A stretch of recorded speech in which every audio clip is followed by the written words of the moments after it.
Tama ba na tawagin po itong Davao model or Davao style, Mr. Chair?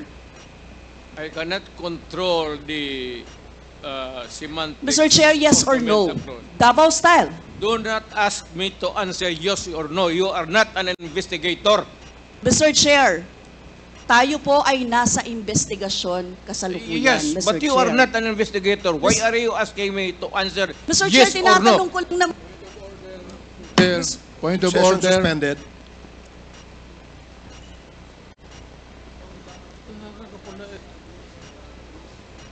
Point of order, Mr. Chair. Ano ka, police? Point of order, Mr. Chair. The session is suspended for the meantime, so please, let's take time to calm things down, okay? Para ho maayos ang ating hearing sa ngayon.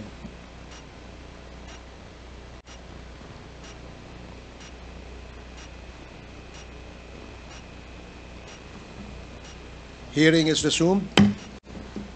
Please proceed, Congresswoman Rosas. Yes, Mr. Chair. Napakasimple lang po ng tanong ko. Tinatanong ko lang po kung yes or no, Davao style ba yung inyong modelo.